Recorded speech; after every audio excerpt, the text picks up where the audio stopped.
남킹 풍자 소설 버스 민폐녀. 잠을 설쳤다. 기대 반 우려 반 설렘 반 긴장 반. 맞선이 있는 날. 이루리 결혼정보회사의 13번째 공식 소개팅. VIP 고객인 나에게 걸맞은 남자의 신상이 펼쳐져 있다. 41세, 한국항공우주연구원, 미국 유학, 키 177, 몸무게 77, 수도권 아파트 소유, 교육자 집안, 취미는 독서와 등산, 호감형 얼굴, 연봉 1억 이상. 나는 밥을 먹는 둥 마는 둥 하고 서둘러 단골 미용실인 버르장머리에서 곱게 단장을 했다. 거울에 비친 내 우아한 모습. 비록 39이지만 20대 중반이라고 해도 다들 수긍할 정도의 동안이다. 물론 들창코는 살짝 손을 댔다. 눈도 하는 김에 같이 했다. 그러다 욕심이 생겨 가슴, 허벅지도 조금 스치듯 손을 봤다. 내 전담 커플 매니저인 나직방님의 줄기찬 요구에 어쩔 수 없이 압구정역 7번 출구 오똑한 코 성형외과에 거금을 투자했다. 결과는 매우 만족. 다들 잘 뽑았다고 난리다. 문제는 나의 서글픈 은행 잔고. 겨우 100만 원 정도 남았다. 자본주의 사회에 이건 그야말로 인생 밑바닥의 다른 이름. 저절로 한숨이 나올 수밖에 없는 상황이었다. 사실 이 모든 비극은 그놈의 탁상용 칼렌다로부터 시작되었다. 사장 친척이 운영한다는 바나나 저축은행이 곳곳에 요란하게 새겨진 작은 달력. 달력 뒷면에는 예외 없이 유럽의 어느 멋진 풍경이 나온다. 뭔가 고풍스러우면서도 고상하고 멜랑콜리하면서도 친근한 거리와 카페, 교회. 하지만 나는 무심히 그냥 쳐다볼 뿐이었다. 적어도 그 어느 날까지는 말이다. 나는 한때 열렬한 비혼주의자였다. 하지만 다른 비혼주의자 여자들과는 좀 달랐다. 혼자 사는 삶이 더 행복할 것 같아서, 혹은 다른 사람한테 맞춰 살고 싶지 않아서, 자녀를 양육할 자신이 없어서 같은 흔한 이유가 아니었다. 그 반대였다. 한마디로 자유연애. 나는 여러 놈들과 자유롭게 사랑을 나누고 싶었다. 나는 늘 입버릇처럼 말했다. 인생 뭐 별거 있어? 한순간인데. 그냥 즐기면서 사는 거지 뭐. 그리고 나는 이를 뒷받침할 만한 대단한 자신감이 있었다. 컴퓨터 공학과였던 난 과에 몇 안 되는 여자 중 최고의 엘프녀였다. 놈들이 매일 침을 질질 흘리며 내 꽁무니를 따라다녔다. 난 이쁘기만 한 것도 아니었다. 똑똑하기까지 했다. 학내 최고의 자바 전문가. 졸업 전에 이미 네로라 하는 소프트웨어 경진대회를 휩쓸고 다녔다. 그러니 국내 굴지의 IT 업체 스카우터들도 귀찮게 날 따라다녔다. 입사 후에도 내 명성은 줄지 않았다. 오히려 뻥튀기처럼 늘어났다. 독사, 내 별명. 한번 컴퓨터 책상에 앉으면 기본 15시간은 꼼짝없이 프로그래밍만 했다. 버그 없는 완벽한 소프트웨어. 사용자 니즈에 딱 들어맞는 최상의 인터페이스. 최고의 속도, 탁월한 보안, 효율적인 데이터베이스. 난 이 모든 걸 맞추기 위해 회사에서 살다시피 했다. 그렇다고 일만 한 건 아니었다. 한 번씩 마음에 드는 녀석을 골라 물침대에서 즐거운 시간도 보냈다. 게다가 삐까뻔쩍한 매장에 들러 고가의 명품도 한 번씩 질렀다. 그리고 사장이나 간부들을 꿰어서 오마카세 식당이나 미슐랭 스타 레스토랑에도 들러 인스타그램에 자랑하듯 사진을 올리곤 했다. 난 곧 팀장이 되었다. 그리고 우리 개발팀이 만든 회계 프로그램 척척이는 그해 베스트 어워드 소프트웨어 최우수상, 글로벌 소프트웨어 대통령상, 신소프트웨어 상품 대상을 휩쓸며 시장에서 날개 돋친 듯 팔렸다. 난 개발 총괄 팀장으로 최연소 부장이 됐다. 내 주위의 모든 남자가 날 받들었다. 난 회사에서 그야말로 무소불위의 여왕벌이었다. 내 인생의 황금기였다. 그놈의 탁상 달력에 꽂히기 전까지는 적어도 그랬다. 자, 이제 달력 얘기를 해야겠다. 그래, 그렇지. 11월 1일. 나는 무심코 10월 달력을 넘겼다. 그리고 본 뒷면의 사진. 프랑스 파리의 어느 뒷골목 광경. 저 멀리 에펠탑이 보였다. 붉은 저녁 노을, 노상 카페에는 담소를 나누는 연인의 모습. 나는 멋진 사진이라고 생각했다. 그리고 다음 날 꽤 끌리는 사진이라고 느꼈다. 그리고 다다음 날 사진 속 카페에 연인이 부러웠다.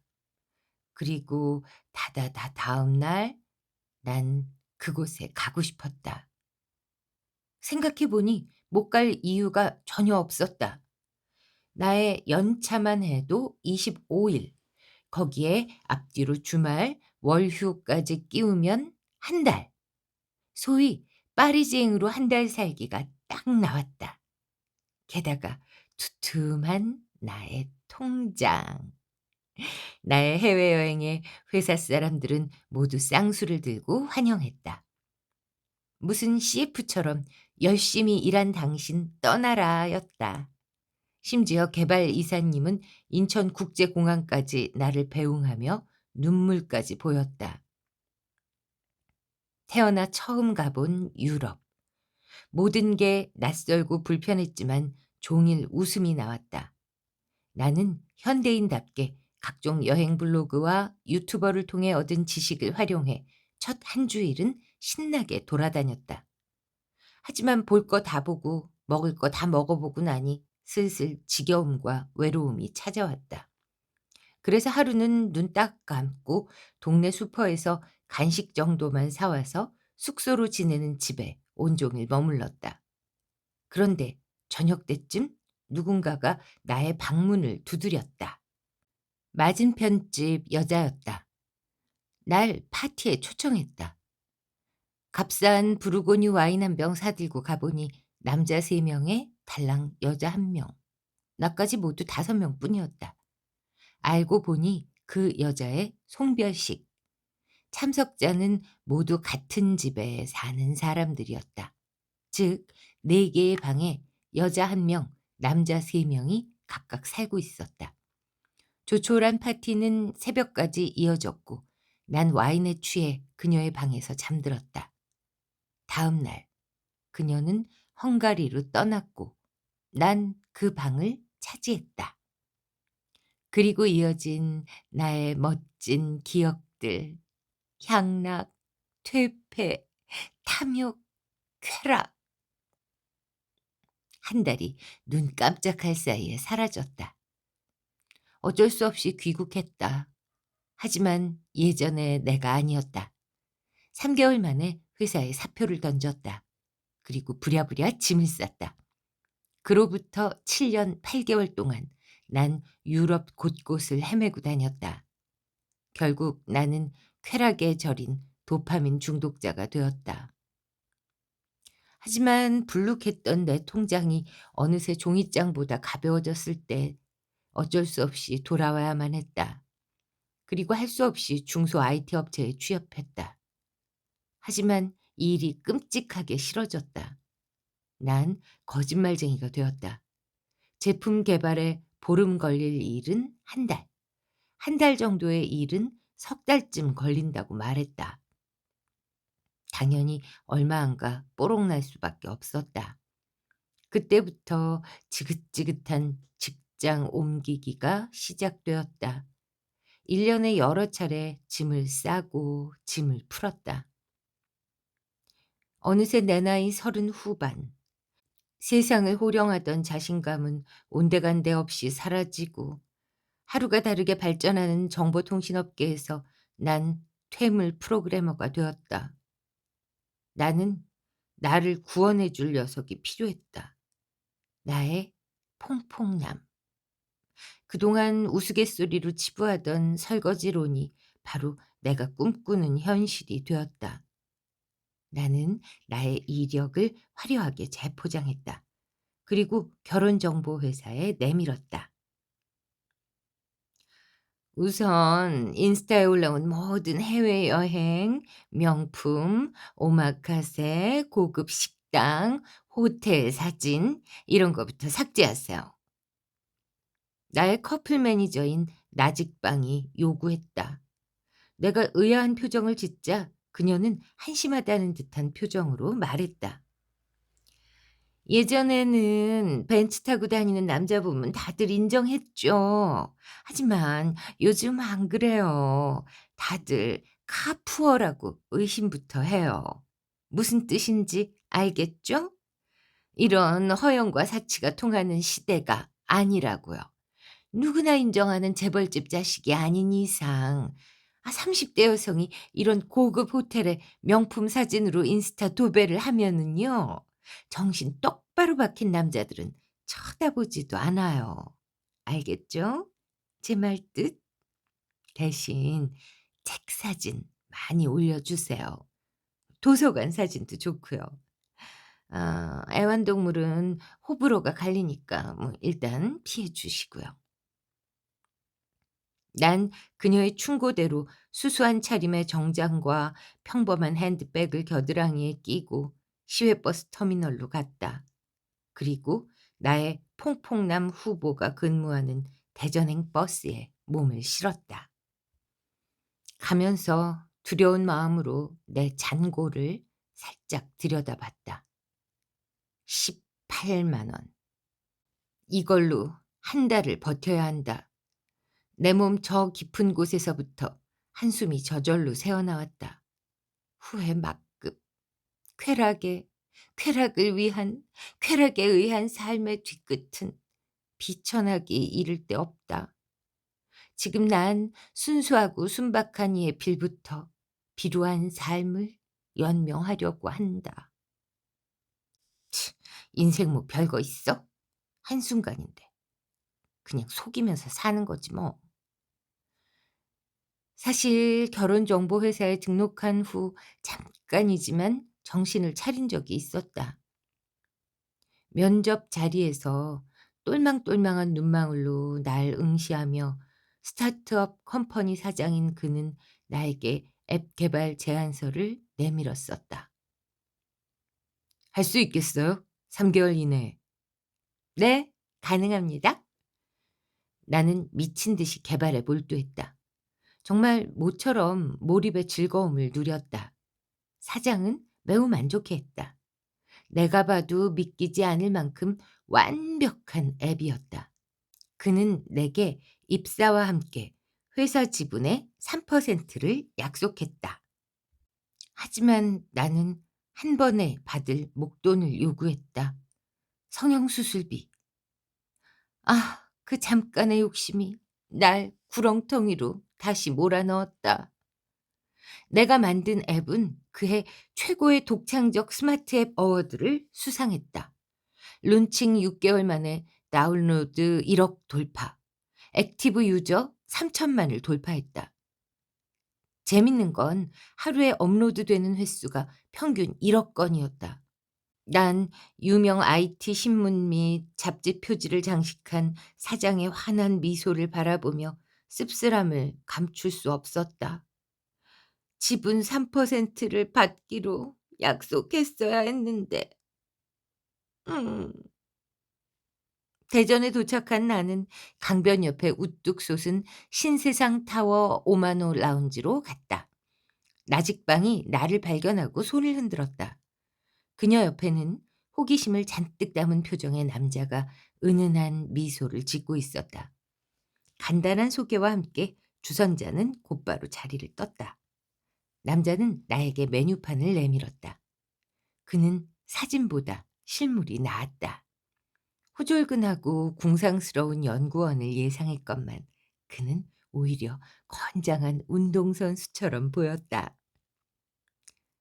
첫 만남에서 캐비어나 송로버섯 같은 턱도 없이 값비싼 요리 절대 주문하지 마세요. 난 커플 매니저의 충고대로 적당한 가격대의 파스타를 골랐다. 남자는 스테이크와 와인을 주문했다. 그는 내가 마음에 드는 모양이었다. 내가 애써 대전까지 내려온 것에 감사를 표하며 다음부터는 꼭 서울에서 만나자고 말했다. 난 고개를 끄덕였다. 식전 빵과 샐러드가 나오자 그는 물을 한 모금 마시더니 준비해둔 질문을 끊임없이 쏟아내기 시작했다. 난 그의 물음에 꼬박꼬박 대답했다. 사실 답하기 무척 쉬운 것들이었다.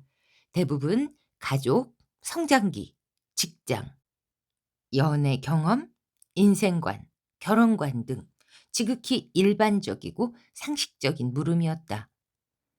와인을 한 잔씩 나누고 메인 요리를 먹는 동안 잠시 침묵이 흘렀다. 난 그 사이 내가 꿈꾸는 결혼 후의 모습을 머릿속에 그려나갔다.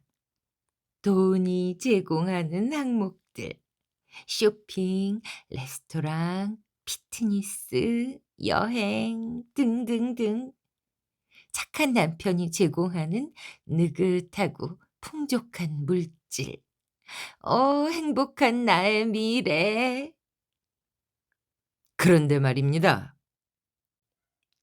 네. 난 꿈에서 막 깬 공주처럼 고혹적인 미소를 띠며 대답했다. 제가 수학과 출신에다 외국에서 오랫동안 공부를 해서 그런진 모르겠지만 아 아무튼 초면이지만 꼭 이 말씀을 드리고 싶습니다. 남자는 스테이크의 마지막 고기 덩어리를 꿀떡 삼키고 냅킨으로 입을 닦은 뒤 날 쳐다보며 말했다. "네. 무슨 말씀이신가요?" 난 왠지 불길한 느낌을 받았지만 짐짓 모른 척 나긋하게 물었다. 저는 평등주의자입니다. 특히 남녀 관계에 대해서." 난 그의 말에 적이 안심되었다. 아니, 오히려 반가움이 앞섰다. 우리 사회에 남녀 평등만큼 여자에게 기분 좋은 말이 어디 있겠는가? 저도 전적으로 동의하는 바예요. 난 그에게 감사의 미소를 띠며 고개를 끄덕였다. 난 어떻게 서울 가는 고속버스표를 끊었는지 기억나지 않는다. 심지어 내가 어떻게 대전 시외 버스터미널까지 왔는지도 잘 모르겠다. 난 지금 엄청난 분노에 쌓여 있다. 난 대기실 벤치에 앉아 분을 사귀지 못해 부들부들 떨기까지 한다. 우리 사회 남녀 불평등이 하루빨리 해소되기를 바랍니다. 남자는 날 사랑스러운 눈길로 바라보며 속삭였다. 네, 맞습니다. 직장 내 성차별이 많이 개선됐다곤 하지만 여전히 차별이 존재하니깐요. 난 기분 좋게 와인을 들이키며 한없이 너그러운 표정을 지었다. 그래서 전 늘 주장합니다. 동일 노동이면 동일 임금 주고 동일 진급하고 동일 휴가 주는 게 맞다고 생각합니다. 어머, 전적으로 옳으신 생각이세요. 맞습니다. 이제야 마음이 통하는 여성분을 만난 것 같습니다. 정말이죠. 오늘 기분이 좋습니다. 네. 저도 비로소 인연을 만난 것 같아서. 모든 건 공평해야 합니다. 공평하면 분쟁이 생길 수가 없죠. 예를 들면 이런 겁니다. 자기가 먹은 식대는 자기가 내면 됩니다. 공평하죠. 결혼 생활도 마찬가지예요. 생활비 절반씩 공평하게 내고 육아도 공평하게 하루하루 번갈아 가면서 하고 혼수 비용 절반 공평하게 내고 아파트도 절반씩 공평하게 내서 구매한 뒤에 공동 소유하고 각종 세금, 부대 비용 이런 모든 거 절반씩 공평하게 내면 됩니다. 아 이게 얼마나 평등한 세상입니까? 안 그렇습니까? 네? 자기가 먹은 식대라고요? 나는 순간 귀를 의심했다. 네 그렇죠. 본인이 내야죠 당연히. 공평하게. 어떻습니까? 아 제가 근사한 맥주집 알고 있는데 2 차로 가시겠습니까? 남자는 일어나 성큼성큼 계산대로 갔다. 갑자기 술이 확 깼다. 내가 헛것을 들었는지 볼을 꼬집어 보기까지 했다. 불안이 쓰나미처럼 밀려왔다. 저놈이 방금 도대체 뭐라고 씨부리며 간 거야? 난 살며시 화장실로 들어가 시간을 끌었다. 그리고 조용히 나와 라운지 문으로 향했다. 심장이 벌컥벌컥 뛰었다. 하지만 내가 문의 손잡이를 잡는 순간 누군가가 나를 붙잡았다. 고객님, 죄송하지만 결제가 안 되었습니다. 아, 올 것이 오고 말았다. 종업원이 영수증을 내밀었다. 그곳에는 남자가 먹은 스테이크와 와인값 절반만이 결제돼 있었다. 더럽고 치사하고 안 입고 온 새끼. 순간 난 끝없는 시면으로 빨려 들어가고 있었다. 이런 새끼 만나려고 내가 피 같은 돈 끌어모아 수술까지 하다니. 아, 그럼 얼마? 네, 16만 5천 원 결제하시면 됩니다, 고객님. 앞이 깜깜했다. 손이 부들부들 떨렸다. 혹시 할부 가능한지? 라고 물어보려는 순간 어느새 그놈이 내 곁에 다가와 있었다. 난 지갑에서 신용카드를 집었다가 내려놓고 체크카드를 끄집어냈다. 신용카드는 결제가 안 될 가능성이 있었다.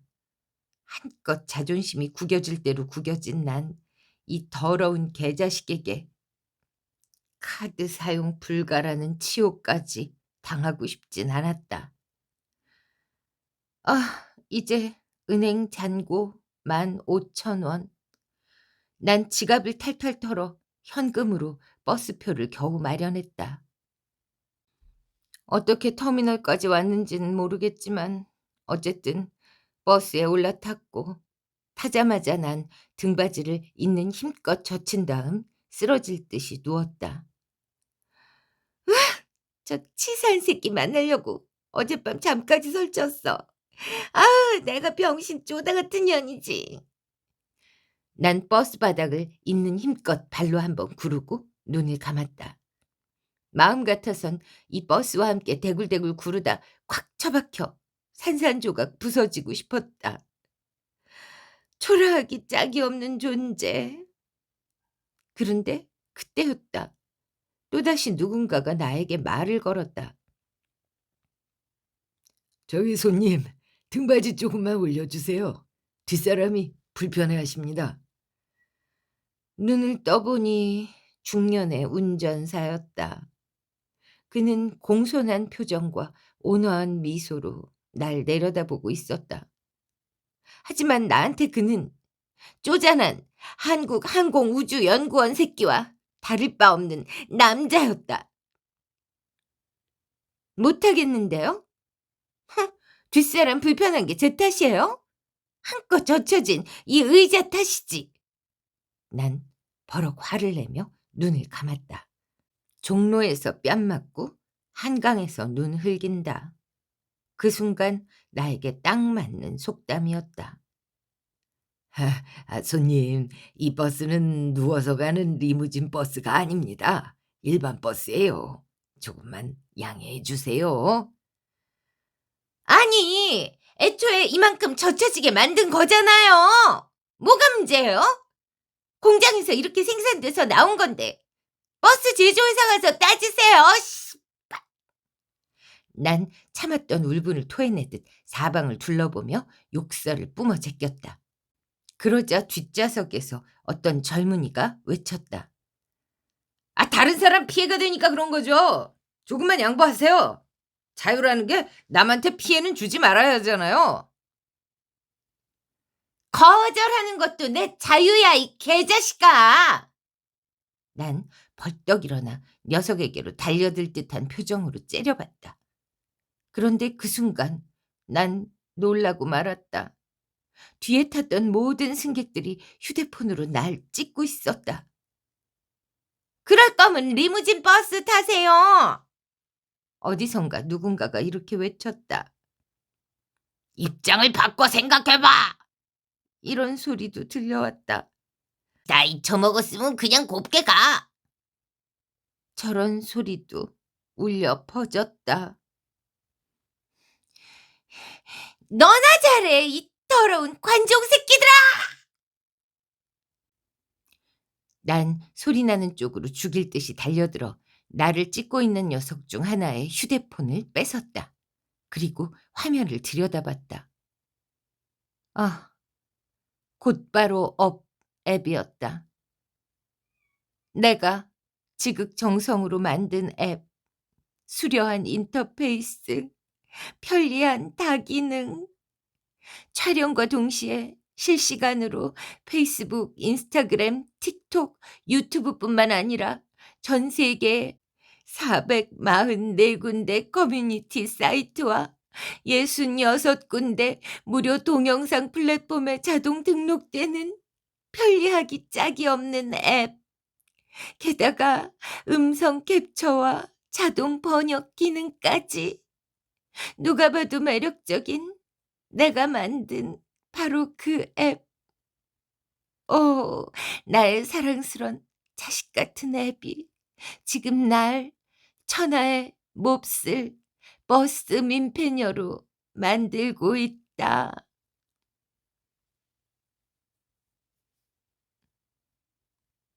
네. 이 작품을 쓰신 남킹 작가님은요. 이 필명이 남킴이고요. 본명은 다른데 제가 공개를 해도 되는지는 잘 모르겠고요. 아무튼 유럽에서 오랫동안 생활하시면서 또 많은 소설을 쓰신 분입니다. 어 굉장히 재미난 글을 많이 쓰셨는데요. 어 "안잡이 내 소설 얼마든지 읽어도 된다." 이렇게 얘기하셔서 일단 오늘 버스 민폐녀 소개해 드렸고요. 앞으로도 여러분들 좋아하시면 다른 작품도 소개해 드릴까 하고 있습니다. 실제로 이 소설이 쓰여진 거는요. 얼마 전에 시끄러웠던 그 버스 민폐녀 뉴스가 나오기 훨씬 전입니다.